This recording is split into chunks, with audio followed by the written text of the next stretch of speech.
Hola, buenos días a todos. Alexis Jardines por aquí, como siempre. Bueno, bienvenidos a mi canal. El que no está suscrito, que se suscriba. Vamos a hablar hoy, bueno, siguiendo el tema de la física. Todavía nos quedan algunas cosas que comentar, ¿verdad? Recuerden que en este mismo canal, pero en la versión teléfono, yo estoy hablando de política, ¿no? Entonces, hoy le quería comentar algo. Miren ahí en la pizarra que dice mecánica cuántica de la conciencia. Pero ¿será posible esto? Bueno, pues así andamos y justamente entre los físicos más famosos y reconocidos, premio Nobel y todo, Roger Penrose, que es el que está detrás de esta teoría cuántica de la conciencia. Señores, a mí esto me suena, vamos a ir un poquito atrás a la historia. ¿Ustedes saben lo que es el mecanicismo? Bueno, esto lo inventó Descartes. Por la época de Descartes la gente estaba pues maravillada con la mecánica, con los logros de la mecánica, y de la geometría, y pues Descartes se le ocurrió que toda la realidad se podía explicar sobre la base de principios mecánicos y geométricos. Todo, incluyendo la conciencia. Entonces, pues esto es lo mismo. Imagínense ustedes. Obviamente fue desacreditada, porque a quién se le ocurre explicar con principios mecánicos, y cuando digo mecánico es estoy pensando en una mecánica de tipo clásico, ¿no? La mecánica clásica, macroscópica. Y entonces con el movimiento de masas y cuerpos, ustedes saben, el espacio y la cosa, eso no hay manera de explicar fenómenos que son de naturaleza psíquica por esta vía. Pero se ha refinado tanto el asunto que la mecánica cuántica, Penrose, no deja de ser mecánica, por muy cuántica que sea, no deja de ser mecánica. Usted está proponiendo una explicación mecánica de la conciencia, póngale el nombre que le ponga, ¿verdad? Y piénsela como la piense. ¿Y cuál es la ilusión de toda esta cosa? Esto no, por el medio está el tema de la computación cuántica. Imagínense ustedes, si la gente sigue pensando que una máquina va a pensar, si la máquina va a pensar, pues no, nada más lógico que la máquina tiene conciencia adentro, y esa conciencia es cuántica, ¿verdad? Y estamos trabajando en eso y ya la tendremos. O sea, vamos a tener una computación cuántica, y lo que eso significa en términos de Penrose es que la explicación mecánico-cuántica de la conciencia es posible, ¿no? Pero fíjense ustedes cómo han cambiado las cosas. Voy a comentar, busqué un artículo que me sonara interesante, ¿no? Para transmitirle a ustedes por dónde van los tiros aquí, cuál es esta teoría, ¿no? La teoría cuántica de la conciencia. Este artículo lo pueden encontrar en la red. Es de Francisco Villatoro, del 22 de junio de 2015 el artículo este. El artículo se titula Teoría cuántica de la conciencia de Penrose y Hameroff. Entonces, fíjense,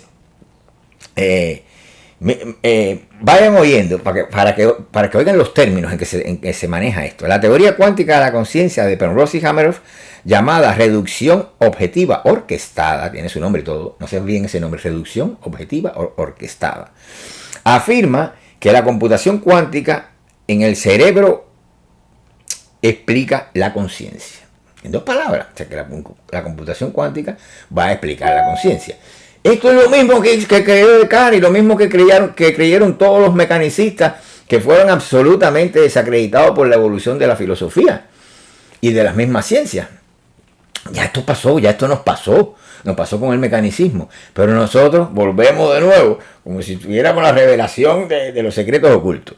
Entonces, bueno, para darle más luz a esto, en los años 1990, Hameroff, psicólogo de la Universidad de Arizona, en los Estados Unidos aquí, ¿verdad? Y Roger Penrose, físico matemático de la Universidad de Oxford, en Reino Unido, en Inglaterra, propusieron que oigan esto es lo que quiero que oigan, que los microtúbulos, las unidades más pequeñas del citoesqueleto, actúan como canales para la transferencia de información cuántica responsable de la conciencia. Echen el vídeo para atrás para que oigan eso, porque eso merita digerirlo pasito a pasito. Los microtúbulos son parte del citoesqueleto de todas las células eucariotas. No obstante, la conciencia, según este autor, procede de las células del córtex cerebral. Señores, la conciencia no viene ni por una vía ni por la otra, ni por los microtúbulos estos, ni tampoco proviene de las células del córtex cerebral, tampoco. La conciencia es otra cosa. Entonces, sabemos lo que estamos buscando, Bueno, claro, este hombre, el autor del artículo, no acepta esta teoría, ¿no? Dice que esto es una teoría muerta, que no va para ningún lado, y yo, obviamente, que esa es mi opinión también, ¿no? A ver, vamos a ver, él termina para no cansarlos, él termina su artículo, su análisis con esto. En mi opinión, la reducción objetiva orquestada, que casi el hombre tiene esto, no es un camino prometedor hacia la naturaleza de la conciencia. La vida nace de sistemas cálidos, húmedos, que se yo, bam, bam, bam, bam, y al final nos dice que la conciencia es como el gato de Schrödinger de la neurociencia. ¿Qué creen ustedes? Que pueda ser posible desentrañar los misterios de la conciencia por esta vía. Esta es la continuación del mecanicismo, pero más refinado. Es un mecánico cuántico, es este mecanicismo. Pero no deja de ser mecanicismo, ¿eh? No nos equivoquemos con eso. ¿Qué es lo que sucede aquí? Por ejemplo, el problema fundamental es, en primer lugar, que no se sabe qué es lo que está buscando. No se sabe qué es la conciencia, por lo tanto, estos físicos son víctimas de la paradoja aquella de Platón, la paradoja del conocimiento. Platón decía, nadie buscará lo que sabe por saberlo ya, y nadie buscará lo que no sabe por ignorar lo que busca.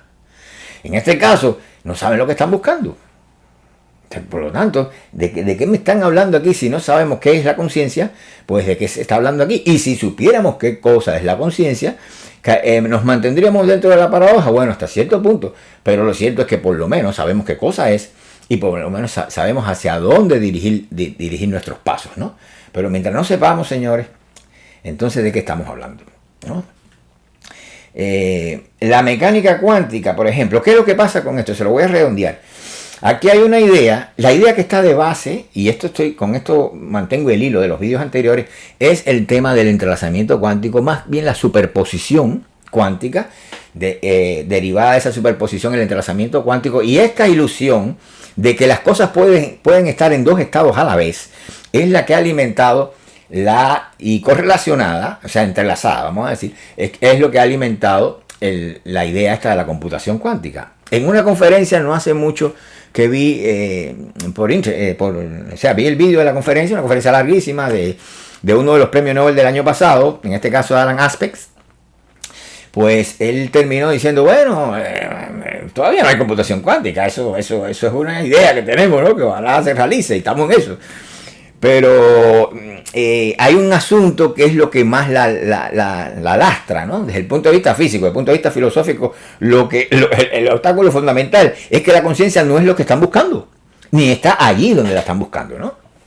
Eso filosóficamente es el obstáculo fundamental que tendrían los seguidores de este proyecto, ¿no? De esta idea de la conciencia cuántica, la computación cuántica. Pero para ellos, lo que ellos creen que es su obstáculo fundamental es un término llamado, una cosa que se llama decoherencia, ¿no? Esta decoherencia, si la fuéramos a explicar, para que se entienda bien, vamos a reducirla al mínimo. La decoherencia es como la destrucción de la superposición. Entonces, ¿qué pasa con la computación cuántica? ¿Y qué pasa con la conciencia cuántica? Que ella no tiene ningún sentido sin la superposición de estados, ¿verdad? Y sin la idea de que algo puede estar en dos o más estados a la vez, debido a esa superposición. Entonces, señores, es una cosa increíble.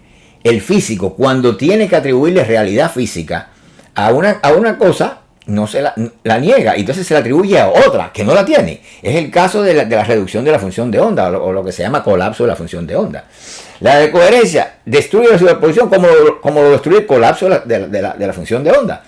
Entonces, al colapso de la función de onda, Roger Penrose le llama lo considera que no tiene realidad física. Claro, esto le molesta porque si le destruye la superposición, se viene abajo todo el invento ¿verdad? De la conciencia cuántica y de la computación cuántica.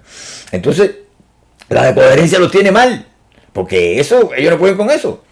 Y entonces, obviamente, como resultado de ese rechazo a la decoherencia, también se va el colapso de la función de onda, que lo consideran como que no tiene realidad física, o sea, que eso no tiene ninguna realidad física, ¿no? Entonces, eso, señores, es el error fundamental, porque la reducción de la función de onda o el colapso de la función de onda, claro que tiene realidad física. Ningún físico lo ha visto. Ellos ellos consideran que eso no tiene realidad física. La inmensa mayoría de los físicos no, porque además no la pueden explicar. Si tuviera realidad física, bueno, pero ¿qué cosa es? Entonces no hay forma de explicar eso. No hay forma de explicarlo, pues la mayoría se desentienden de eso y no consideran que ese colapso sea un proceso físico real. Sin embargo, la superposición sí, el estado de superposición sí lo consideran, porque lo necesitan, porque si eso lo puede hacer física, ¿verdad? Entonces, ahí donde viene el problema.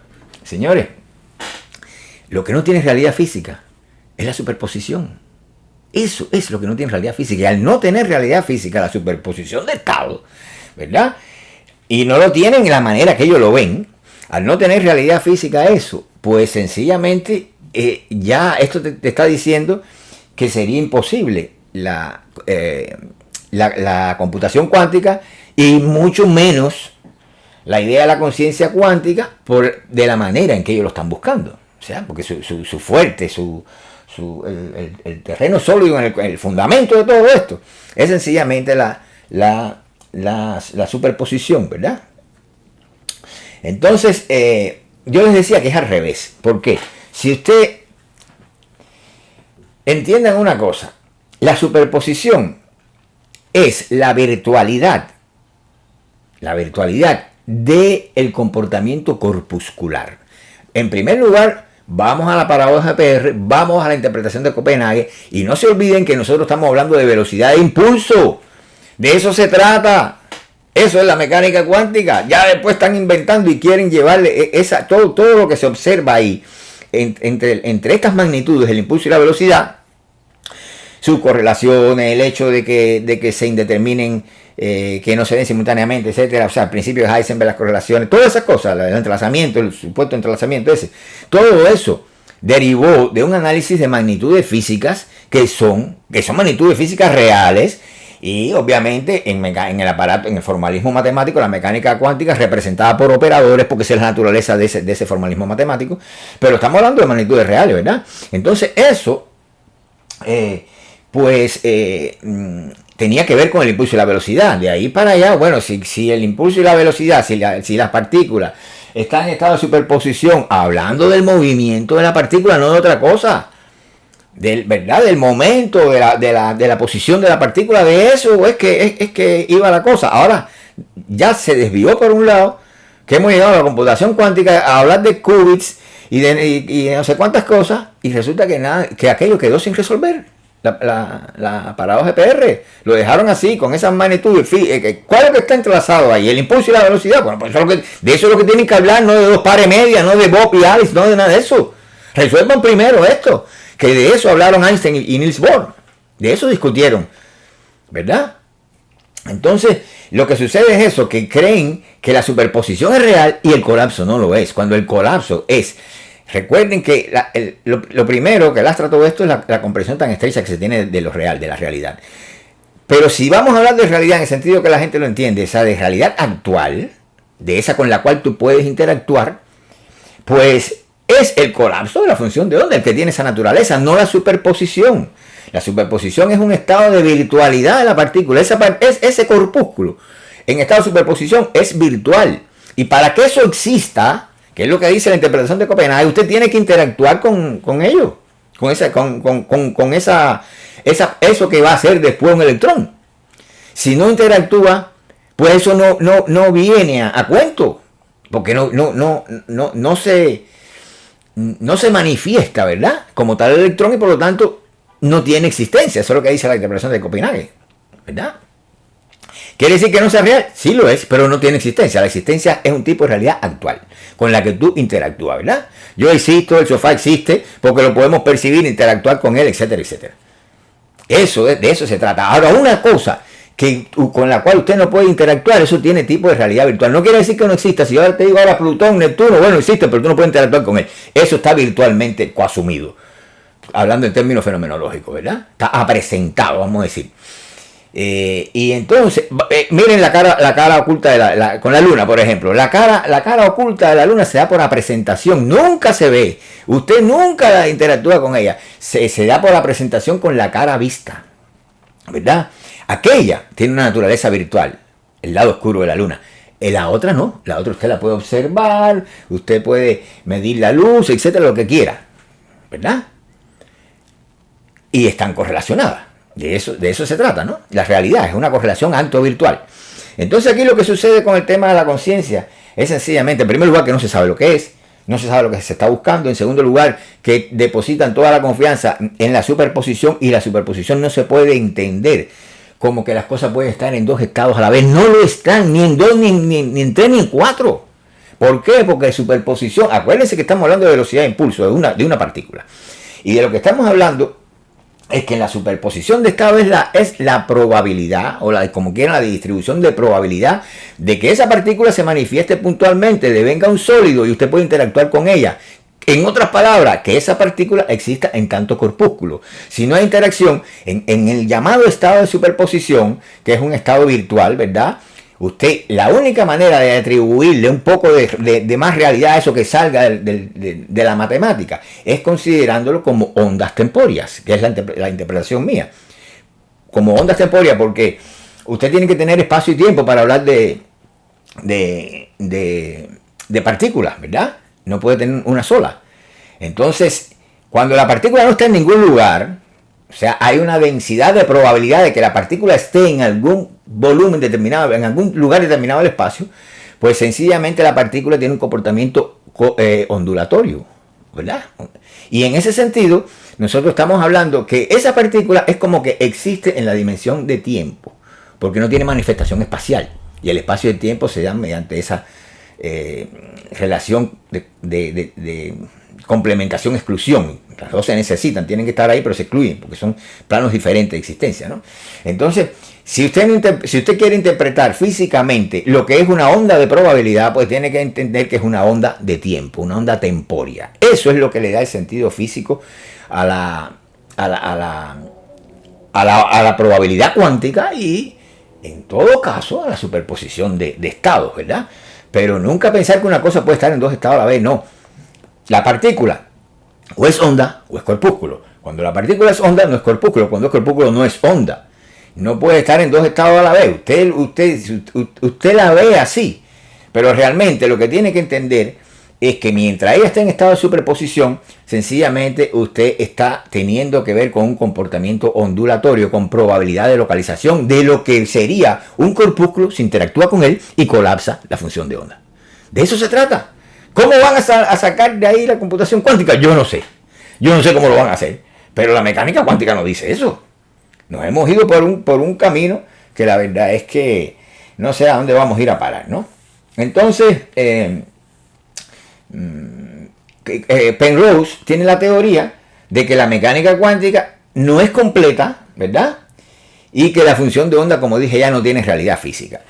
Yo, si ustedes ven todos mis vídeos, ustedes pueden ver claramente cuál es mi posición en este caso, o cuál sería, lo pueden responder viendo mis vídeos. La mecánica cuántica, no vamos a decir que no es completa, es súper completa. No completa, ni siquiera completa, es súper completa. ¿Por qué? Porque los principios de la mecánica cuántica, bien entendidos, se extienden al macromundo. Se extienden al comportamiento de los macrocuerpos. Usted puede aplicar el principio de incertidumbre al movimiento de un avión, de lo que sea. De lo que sea, de una guagua, de lo que sea, del objeto macroscópico que usted quiera, ¿verdad? Porque como se entiende realmente es mediante la indeterminación espacio-temporal. O sea, si usted introduce la indeterminación en el movimiento clásico macroscópico, usted lo va a entender. Va a estar mucho más cerca de entender qué es el movimiento, que si lo sigue considerando según el esquema clásico viejo, ¿verdad? De que en definitiva reduce el movimiento al trayecto recorrido. Y lo que ve eso, y lo describe como una serie de inmovilidades, ¿verdad? O sea, desde el punto de vista espacial nada más. El cuerpo está aquí, después está aquí, después está aquí, después está aquí. Punto. Así no se entiende nada. Por lo tanto, para entender el fenómeno del movimiento, usted tiene que entenderlo usando la mecánica cuántica, el macroscópico, ¿verdad? Y aplicando tanto la probabilidad como la indeterminación. Así, eso te dice que la mecánica cuántica es súper completa, porque te puede explicar la física clásica también. Y no solamente eso, sino, y con esto le termino el vídeo para que no le sea muy largo, que también, como dije ya, la reducción, el colapso o reducción de la función de onda es un fenómeno completamente físico. ¿Por qué, señores? Porque eso, lo que te está explicando usted, es el origen de la masa, sin tener que gastar miles y miles y miles de billones de dólares en el famoso colisionador de hadrones, inventándose una partícula de Dios y fantaseando con el Higgs y con toda la bobería esa. No, el origen de la masa no es el Higgs. No puede ser así, que usted encuentre una cosa que no. El origen de la masa tiene que estar a nivel macroscópico, a nivel microscópico, donde quiera. Tiene que ser una cosa físicamente constatable y fácilmente digerible, como todo en la vida, si se sabe entender. Eso, lo que está explicando el colapso de la función de onda, es que usted ha interactuado con una cosa que anteriormente tenía un comportamiento ondulatorio. Y a la vez de la interacción con el detector, esa cosa se convierte en un sólido, en un corpúsculo, simplemente porque adquiere masa. Es así. Estamos pasando de la probabilidad de localización a la localización y con ella al comportamiento puntual, donde la masa entra a jugar su papel. Mientras un corpúsculo se mueve, carece de masa. Entonces, en ese punto, ahí donde él interactúa con el detector o con el aparato de emisión o con lo que sea, cualquier tipo de interacción, como si yo hago esto y choco, ¿verdad? Como así, y le doy al teléfono, ahí adquiere masa. Pero no mientras se está moviendo mi dedo, ni mientras se está moviendo el teléfono, no hay masa, se desmaterializa el cuerpo. Y entonces se puede describir en términos de estados de la función de onda, de superposición de estados. ¿Por qué? Porque no está en ningún lugar. Porque es una onda de probabilidad de localización espacial. Una onda de probabilidad de que esa superposición de estados devenga un corpúsculo, ¿verdad? Con masa medible y constatable. En ese caso, diría la interpretación de Copenhague, es que el electrón existe. No vamos a llevarlo tan recio. El electrón, como toda partícula elemental, existe como onda, es decir, antes de la interacción, y como corpúsculo después de la interacción, o en el momento en que usted interactúa con él, ¿verdad? Y eso es el origen de la masa. Miren qué sencillo. Lo dejo hasta aquí, nos vemos en otro. Pónganme comentario, si quieren que le explique otra cosa, si ven que algún punto no quedó claro, etcétera, etcétera. Pero bueno, por ahí vamos. Y no piensen más en la conciencia cuántica, que eso la verdad que es ilusión, pura ilusión, ¿verdad? ¿Por qué? Porque, señores, si quieren pídanme un vídeo sobre esto. Señores, la conciencia no es lo que están buscando ahí. La conciencia es una cosa sumamente fácil de entender, pero al propio tiempo inasible. Tú dices, pero ¿esto cómo es posible? ¿Saben por qué? Porque el truco de la conciencia está en que se genera un plano distinto de existencia de las cosas. Las cosas como que caen en el mundo del sentido y del significado. Eso es la conciencia. Pero, o sea, no la estoy definiendo. En ese mundo es donde vive la conciencia. ¿Por qué? Porque miren, usted necesita una definición para la conciencia antes de ponerse a buscar lo que no sabe. ¿Qué es lo que le pasa a todo esto físico? Ninguno sabe qué es la conciencia. Cada cual tiene una definición diferente de la conciencia, porque la física no tiene ninguna. Si no la tiene la filosofía, ¿cómo la va a tener la física? ¿Verdad? Entonces, nadie sabe lo que está buscando ahí. Nadie sabe con los microtubos y toda la bobería esa. Ahora bien, una cosa que no podemos negar es, como dijo Hegel, que los momentos de la conciencia son el yo y el objeto. Y la definió de esta manera. La conciencia es el saber de cosas objetivas por oposición al yo, y el saber del yo por oposición a cosas objetivas. Eso es la conciencia. Eso es lo que posibilita esa relación del yo y el objeto. Es lo que posibilita que las cosas existan en un plano diferente, como representadas. Y eso justamente es la conciencia. Si usted no tiene, por ejemplo, esa capacidad de producir lo otro, ¿y qué cosa es lo otro? El objeto del yo, ¿verdad? Es lo otro del yo. Si usted no tiene la capacidad de producción de la otredad, que la máquina yo no sé cómo la va a tener, pues no hay relación de designación, no hay función sísmica, no hay conciencia, no hay pensamiento.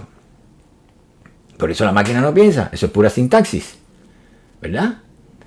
Entonces ahí se los dejo, pero piensen, va a haber conciencia, ¿por qué?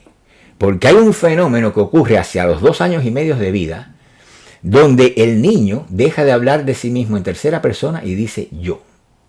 A partir de los 2 años y medio de vida él dice yo quiero, yo voy, etcétera, etcétera, etcétera. Y cuando él tiene representación del yo, es que él ha cobrado conciencia. Hasta ese momento, él tuvo un psiquismo de tipo corporal, como el primitivo, como lo tiene el primitivo. Un funcionamiento psíquico basado en relaciones simbólicas de simbolismo, no sígnicas.